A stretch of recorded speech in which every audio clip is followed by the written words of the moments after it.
Kita semua tentu setuju kalau Steph Curry adalah shooter terhebat sepanjang masa. Tapi apa jadinya jika ternyata Curry masih kalah jago dengan salah satu mantan rekan setimnya sendiri? Ya, Shaun Livingston selalu dikenal dengan tembakan-tembakannya yang mematikan dan tidak bisa meleset. Tapi kalian gak akan menyangka seberapa berat perjalanan hidupnya hingga ia bisa sampai di titik itu.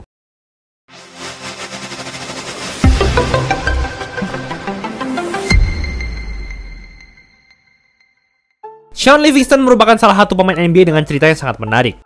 Meski pencapaiannya tidak segila legenda-legenda NBA lainnya, Livingston bisa dibilang berhasil menjalani karir yang sangat sukses setelah segala hal yang telah ia lalui. Livingston lahir pada 11 September 1985 di Peoria, negara bagian Illinois, Amerika Serikat.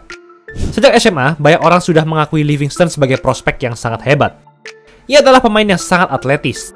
Ditambah dengan kemampuan ball handling, IQ dan defense-nya yang gak kalah impresif, Livingston berhasil memikat para hati pencari bakat dan selalu memberikan penampilan yang memukau untuk para fans.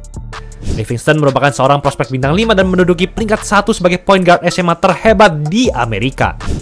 Ia bahkan sering dibanding-bandingkan dengan legenda NBA Magic Johnson. Selain itu, namanya juga mampu menyaingi Dwight Howard sebagai pebasket SMA terhebat pada saat itu.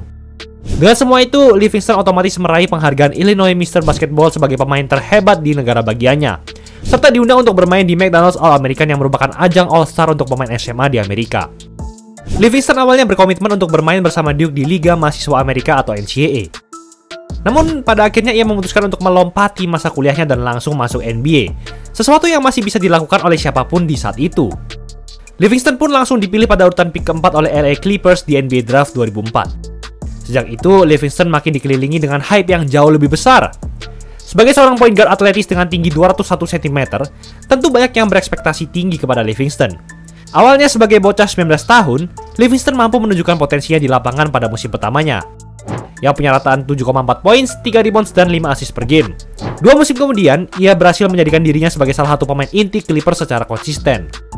Pada musim 2006-2007, Livingston memiliki rataan 9,3 poin, 3,4 rebounds, dan 5,1 assist per game dengan akurasi tembakan sebesar 46,3%. Semuanya terlihat menjanjikan bagi Livingston untuk menjadi seorang pemain inti NBA yang solid atau bahkan sebagai bintang NBA sekalipun. Namun, yang terjadi justru sebaliknya. Pada 26 Februari 2007, saat berhadapan dengan Charlotte Bobcats, di saat performanya lagi meningkat, Livingston harus mengalami nasib yang sangat-sangat buruk. Bahkan itu dapat menghancurkan hidup dan masa depannya.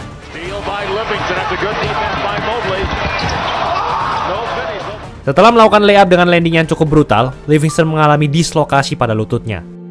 Tak hanya itu, semua ligamen di lututnya itu mengalami cedera, mulai dari MCL yang terkilir hingga ACL, PCL, dan meniskus yang robek. Gila banget. Pada dasarnya, bagian kakinya itu sudah rusak total. Dan saking parahnya, para dokter yang menangani Livingston pada saat itu sampai menyebut terdapat opsi jika ia harus mengamputasi kakinya sendiri. Cedera seperti ini tentu merupakan mimpi buruk bagi semua orang, terutama bagi seorang atlet. Apalagi saat itu usia Livingston masih 21 tahun. Seakan-akan apa yang sudah ia perjuangkan sejak kecil menjadi sia-sia hanya karena satu layup saja. Setelah mengalami cedera nahas ini, Livingston pastinya akan menjalani proses pemulihan dan rehabilitasi yang sangat-sangat berat. Tak hanya secara fisik, tapi mental Livingston juga sangat diuji. Pada saat itu, keadaannya tidak pasti apakah ia dapat kembali bermain basket lagi. Untuk kembali berjalan secara normal saja, ia membutuhkan waktu berbulan-bulan. Livingston akhirnya menjalani proses rehabilitasi selama setahun lebih atau tepatnya 16 bulan. Dalam kurun waktu itu, ia berusaha untuk mendapatkan kekuatannya lagi serta belajar untuk percaya kepada kondisi badannya sendiri. Dan pada 16 Juni 2008, akhirnya, staf kesehatan Clippers memperbolehkan Livingston untuk kembali bermain dan latihan basket. Namun, ia tidak akan bermain bersama Clippers lagi karena masa kontraknya sudah habis dan mereka tidak ingin memperpanjang kontrak itu. Sambil terus berusaha agar bisa kembali bermain, Livingston terus mencari tim yang masih percaya terhadap potensinya. Untungnya, masih ada beberapa tim yang tertarik. Livingston akhirnya memutuskan untuk bergabung dengan Miami Heat pada musim 2008-2009. Meski ia tidak diandalkan lagi sebagai seorang starter, setidaknya ia masih diberi kesempatan untuk bermain. Dan dengan itu, setelah mengalami salah satu cedera terburuk sepanjang sejarah NBA, Livingston berhasil comeback dengan kembali bermain basket di tingkat tertinggi. Sesuatu yang awalnya terlihat mustahil untuk dilakukan. Setelah itu, Livingston sering berpindah-pindah dari satu tim ke tim yang lain, mulai dari OKC Thunder, Washington Wizards, Bobcats, Bucks, ke Wizards lagi, Cleveland Cavaliers, hingga Brooklyn Nets. Dalam kurun 6 tahun sejak pertama kali dinyatakan pulih, Livingston sudah membela 7 tim yang berbeda. Sepanjang perjalanan karirnya itu, Livingston paham betul bahwa ia tidak mungkin bisa bermain atletis lagi. Sehingga secara perlahan, ia mulai beradaptasi dengan mengandalkan IQ dan playmaking-nya. Dan tentu saja, ia terus belajar untuk mengembangkan kemampuan mid-range-nya yang kemudian menjadi senjata utamanya yang mematikan. Saat membela Nets pada musim 2013-2014, Livingston sudah kembali terlihat menjadi seorang pemain yang dapat dipercaya. Ia mampu bermain dalam 76 dari 82 pertandingan semusim, serta memiliki akurasi mid-range yang sangat efisien, yaitu sebesar 49,7%. Hingga pada akhirnya setelah musim itu, Livingston menemukan rumah yang cocok untuknya, yaitu Golden State Warriors. Saat itu, Warriors sudah mulai dikenal sebagai tim yang sangat terobsesi dengan 3-point, sehingga merekrut Livingston yang saat itu hanya pernah menembak 13 3-point saja sepanjang karirnya, terkesan biasa-biasa saja. Namun ternyata, Livingston dengan kemampuan mid-range-nya yang menyeramkan malah makin melengkapi dan menjadikan Warriors sebagai dinasti dengan kemampuan shooting yang luar biasa hebat. Sesuai ekspektasi, Livingston dapat menggunakan kemampuan playmaking dan mid-range-nya secara konsisten sebagai pemain cadangan. Ditambah dengan postur badannya yang cukup tinggi sebagai seorang guard, sangat sulit untuk menjaga Livingston saat ia menembak di area mid-range. Setelah turut membawa Warriors menjadi juara pada 2015, Livingston berhasil menjadikan dirinya sebagai salah satu pemain kunci dalam dinasti Warriors ke depannya. Ia pun selalu berani dan tampil hebat saat menghadapi tekanan yang sangat tinggi. Contohnya dalam pertandingan pertama di final NBA 2016 melawan Cleveland Cavaliers, di mana ia melakukan ini. Curry, no room to shoot, double team, so Livingston gets it, and he don't mind, other than the easy hoop. Shumpert guarding Livingston, always has a great sense of humor despite his attack on the clip. Livingston again, they are rewarding him.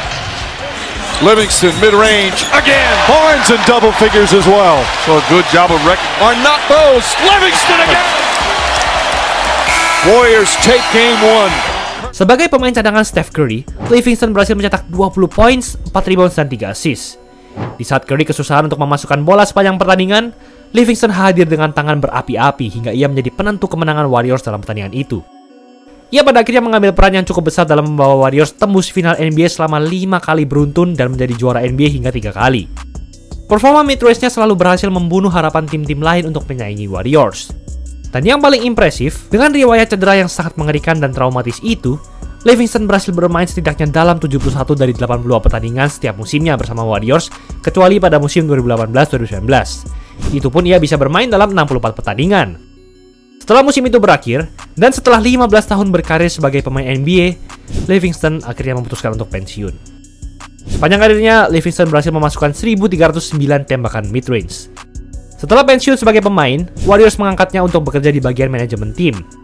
Ia juga dinobatkan sebagai juara saat Warriors mengalahkan Celtics di final NBA 2022. Dari yang awalnya mengalami salah satu cedera paling brutal sepanjang sejarah, Livingston akhirnya bergantung sepatu sebagai seorang juara. Sebagai salah satu pemain dengan kontribusi besar dalam sebuah dinasti, dan tentu saja sebagai salah satu dewa mid-range di NBA. Untuk seseorang yang kakinya hampir diamputasi, tidak ada yang bisa meminta hasil akhir yang lebih baik dibandingkan apa yang diraih Livingston selama 15 tahun karirnya di NBA. Itulah episode kali ini. Jersey free custom design 100.000 per setel cuma ada di Easy Sportswear sampai 31 Desember aja. Gas buruan di check out! Jangan lupa like, komen, dan subscribe agar channel ini bisa berkembang dan menghasilkan video menarik lainnya. Thanks for watching, I'll see you in the next video.